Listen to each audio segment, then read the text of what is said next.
Make sure you're doing the 4 alignments in your vetting process before we start to pay them. Taking the time to plan what a successful hire looks like and having a really thorough vetting process about this position in your company for you is actually where you're going to get the best bang for your buck. Welcome to the Optimized Workplace. On today's episode, we're joined by Talmar Anderson, CEO and founder of Boss HQ and host of Rock Your Bossitude podcast. Love that name.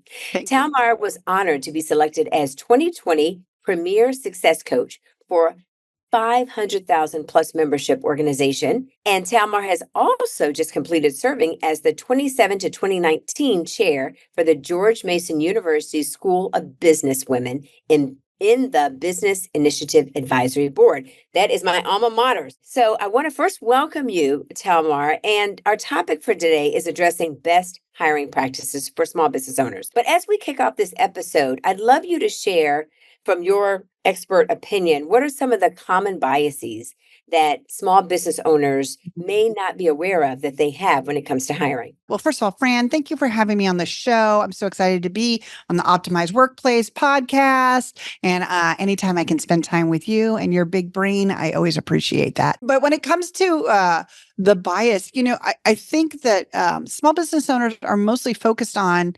the impression of bias. And certainly we all have our bias that we carry with us. But boy, we're hard on ourselves. Like we're really stressed out. And it does not matter our background or ethnicity or race. All of our bosses, all of them at some point come to me and go, I think I'm a racist, or I think I, am biased against men or biased against women, right? Because what they find is when they go into hiring, the people that have expertise or are drawn to certain skills and positions are tend to be of a type of person, right? There, we could break it down to the idea that assistants are very detail-oriented people, right? CEOs are very visionary brain oriented. And so within that, there are different people and different breakdowns that are because of cultural, because of society, attracted to different skill sets and positions. And therefore, when I put out my ad, if I only get a certain type of people applying for that ad, and I find myself continually hiring those kind of people, I'm like, am I a racist? Right? And I have these conversations with people that they're like, I can only find an older white man in this field. And it's just, it's generationally, we're winding through the world where people had more access and more education opportunities. And so when we're looking for higher level hires, especially specialists, we're like, how do we do this? My brand, my philosophy is to have a diverse culture. And yet, here we are in a world where my business to grow successfully needs this person. And now instead of being able to hire on merit what my business needs, I'm very worried about how that will look to everybody. And so we're walking the line of appearing biased or hiring the best possible person for the growth that your business needs. I just want to take a pause here and let everyone know, if you're enjoying this conversation on the Optimized Workplace, I am, because Talmar is giving us some golden nuggets and some really high gems. Please subscribe. Please listen to us regularly on your favorite podcast station, because this is a really valuable conversation. Let's talk a little bit about strategy then. What's unconventional but you found still effective when it comes to hiring strategy for small business that you have seen is starting to work effectively, especially coming out of the pandemic? Well, okay. So when it comes to hiring, the first thing I want, especially small business, and when I say small business, I'm talking like 25, even 50 million, let's say 25 million and lower in revenues on an annual basis. Really, one of the biggest things that we cannot do like corporations is hire for potential. I know I'm breaking everybody's heart. Stop hiring for potential. We're not ready for that yet. What's up with that? Because we're hiring for the result we want 2 and 5 years from now. And if we can't find a person that can be effective today for what my business needs, which is why the trigger of hiring came about, right? If I can't find the person that can do this job, the business won't grow successfully enough to get to the point where I can promote them into that thing that I saw the possibilities in them. Does that make sense? Of So course. if I meet that person and boy, they remind me of they're a younger me and I could mentor them and I start to create this dream of them coming up through the ranks and moving into my second in command as we grow and scale the business. And this is going to be this big, beautiful dream in your head. And they still have to come in and be successful starting, say, as a customer service position, right? Whatever that could be in your company. And they just don't have the capabilities or they can't learn those capabilities fast enough, right? Small business, we don't have the redundancy really to let people take 18 months to become good at I the agree. response that we need. So we Yeah. have to start hiring people that can do the job. And of all the things that I think when it comes to hiring strategies, small business really keeps themselves stuck and really limits is we hire for potential and we're not large enough yet for that. So we have to hire people that can be effective now. Okay, so if that is true, then how does a small business then work on the compensation piece, right? Because in order to be Mm. competitive and go after people maybe that you really do need right now, you're going to find yourself bumping up against a budget that maybe you don't have, and so you're going to have to, kind of stretch a little bit as a small, right, or as a business Absolutely. owner. So how can we offer competitive compensation if that's our case? Well, okay. So the truth of the matter is, if you're a small business and you're trying to compete with the government or big corporations, it's a different world. Those people traditionally are not successful in their shift from government or big corporations to working in small business. People, Hmm. employees, and team members that are successful in small business are not fly by the seat of their pants. That's not what I'm saying. Please don't say that. But the people that are very adaptive and they're very capable and willing to go, hey, I have Agile, like yeah, agile. agile. Very great word. Sorry, yes, that's the word. Very agile and able to understand that our business is growing and what is true today very likely is not going to be true 6 months from now. And if you're not an adaptable person like that, if you like consistency and to know the process before we start and we're not good with change and we need a longer ramp up, that's Mhm. going to limit us. And so we need to be aware that people that we are attracting in corporations, even if we could compete on money and benefits and all the big, beautiful things, the truth is those people are used to having fully developed departments to rely on. They're used to their lane and resources that Yes. small business is still just trying to build up and grow. So for us to get there, we need a different team. And the team for small business growth looks a little differently. And so compensation is something to be mindful of.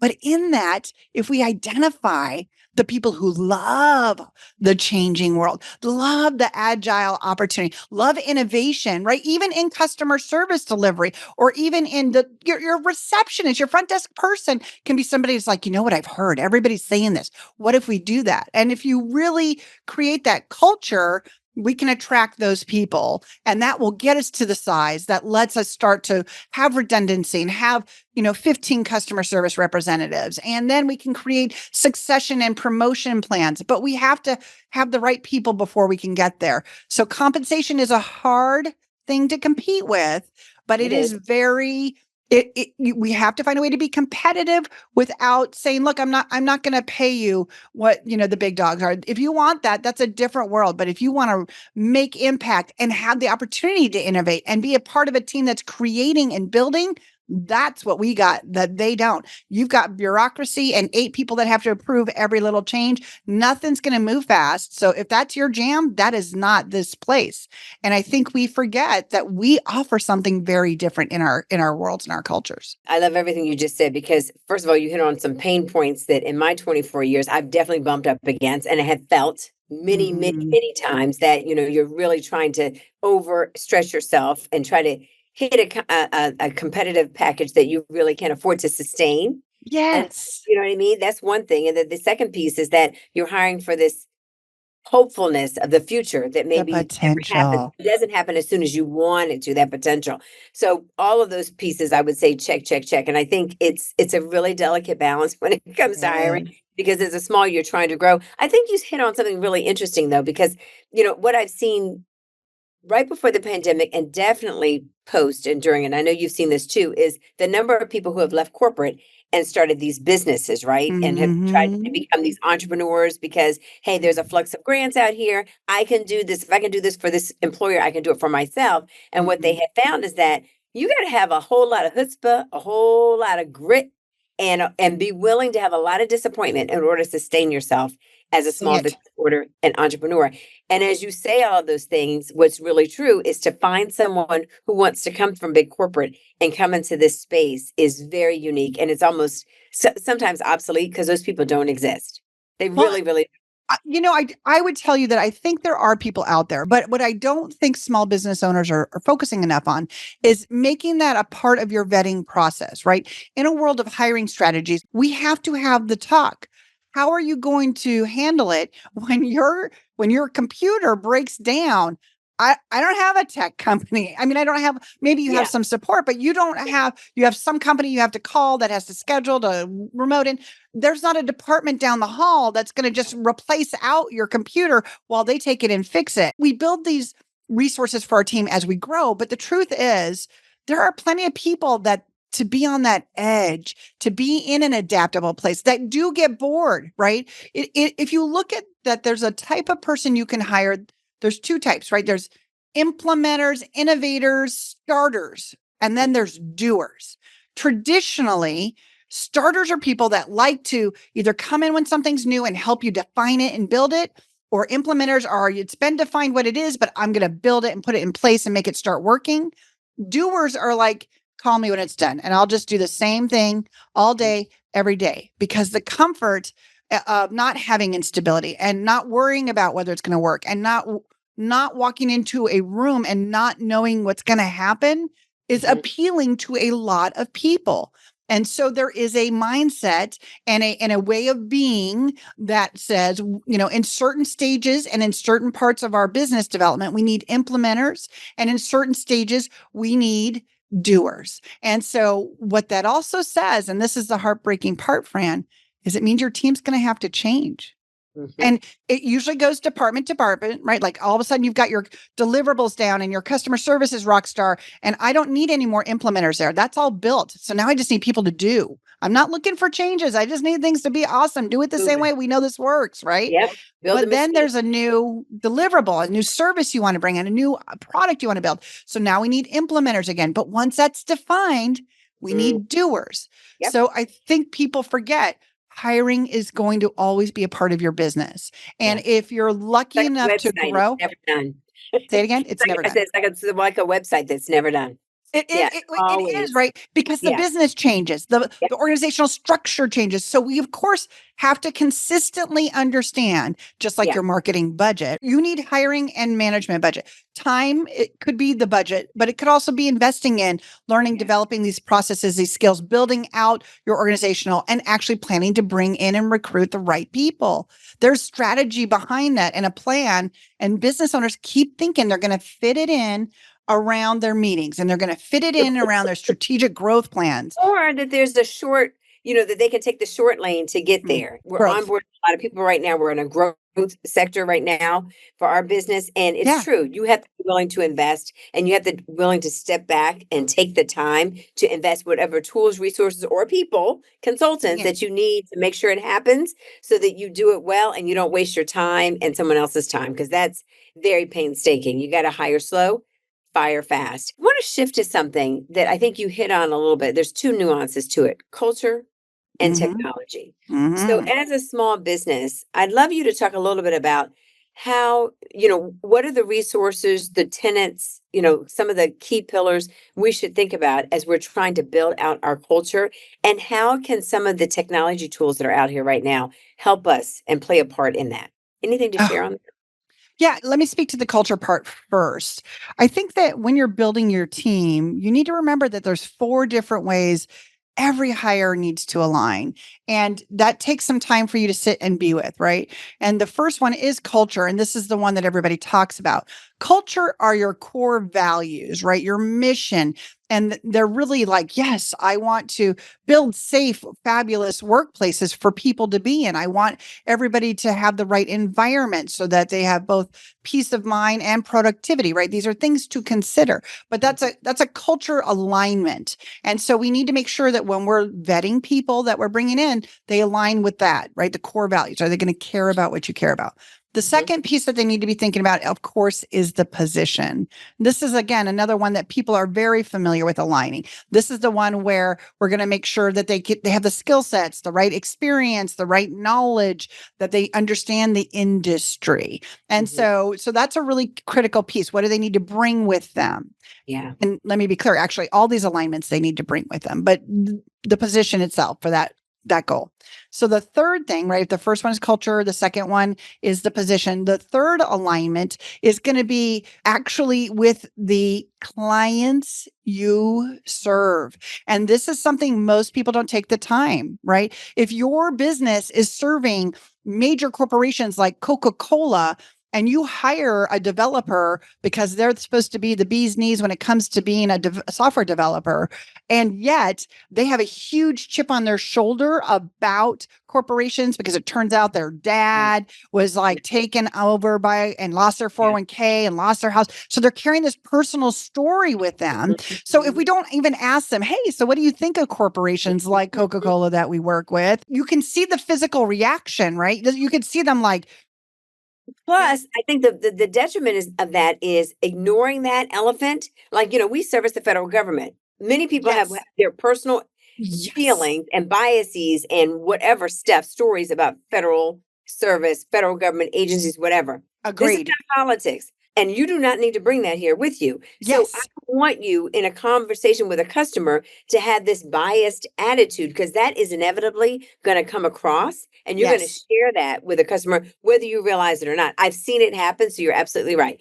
Keep And preaching, girl. so getting them to align with admiration, like respect at the minimum for the Yes. people you are working with, even if they don't have client interactions, they're never going to give you 110% or even just 100% because they have a subconscious block in the work they do. They feel guilty about it because they feel like they're alienating themselves. We could go deeper on that a different day. So we have culture, position, and the clients. The very last alignment, which I swear is the whole point of being a business owner, people, is get them to align with the boss. Yeah, with you, right? So, Fran, you became a business owner, and you know what you told yourself?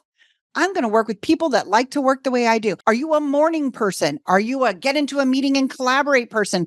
Are you a just tell me the minimum and I'll go build it person? Right? There are things that you know about the way you like to communicate, the way you like to have communications flow, what you expect from a personal accountability from each individual.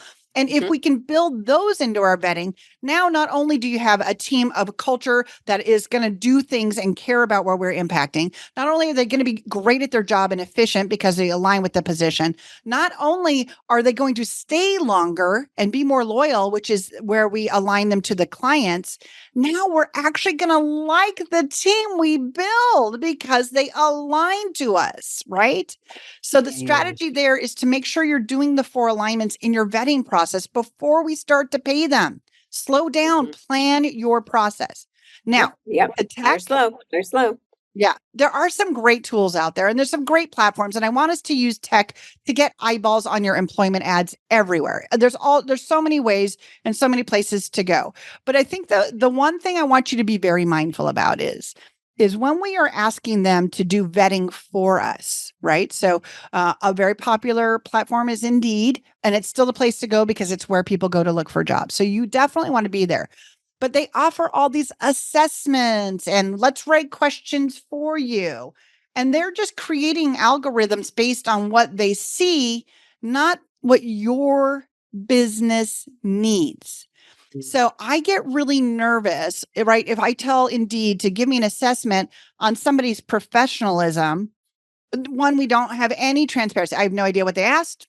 and I don't know how they rate them. How do I know their sense of excellence is my sense of excellence? I Yeah. don't know. So while it seems like a lot of the technology that is out there is helpful, I Mhm. actually find it cumbersome and actually slows the possibility of getting to you finding your best team personally.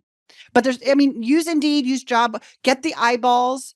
And yes, there's some great like techniques for helping you schedule events and meetings and interviews. But at the end of the day, taking the time to plan what a successful hire looks like and having a really thorough vetting process about this position in your company for you is actually where you're going to get the best bang for your buck. I hope you guys got that platinum gem. If you didn't, hit the rewind button because that was fantastic. And she really gave you. So I've worked with Talmar before. Full Oh. transparency. Let me tell you something. She just gave you guys a book and probably a $10,000 quick snippet.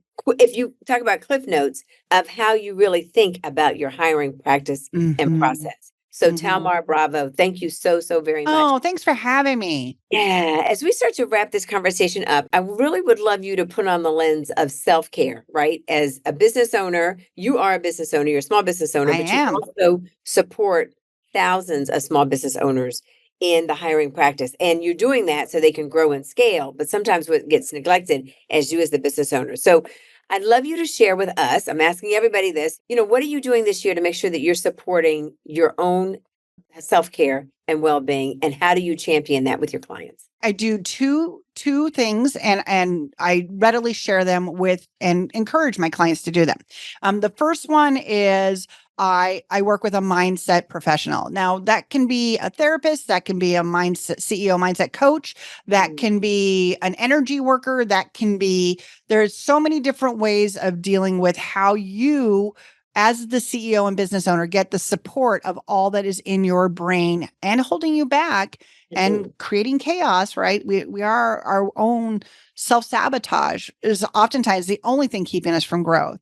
So I like to, help people be encouraged to find the best mindset they can, right? Who can be a part of your regular day, like at minimum every 2 weeks or once a month, really working with somebody on you and your mindset who's there for you. That's one.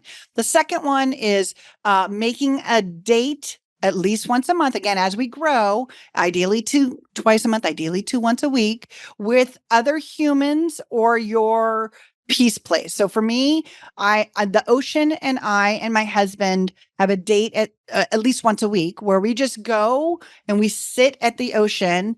And sometimes we're very chatty. Sometimes we read books. Sometimes we're just quiet. And it's not even about connecting. And I mean this with love, honey, wherever you are. Not even about connecting with my husband. It's where I find peace. So Yes. I literally say, okay, I'm going to the ocean. Do you want to come or not? And so it's about me going to my place that lets me be still. And sometimes I go alone and I'll Love do a that. little work. Love that.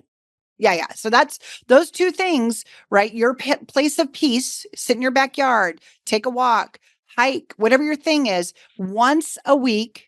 And it can be about connecting with humans, right? I have a very full life with a lot of people in it, but if we're an isolated business owner, I really encourage a lot of my bosses that work all the time and are alone to interact with their best friend twice a month or to join a club. And I don't care if it's bowling or knitting or painting with wine. I don't care. Do something with other humans. Because I think that lack of connection, which I know is something you guys have been That's focused right. on lately, is Yes. really critical. And Nice. and it's going to debilitate people if we don't start dealing with it.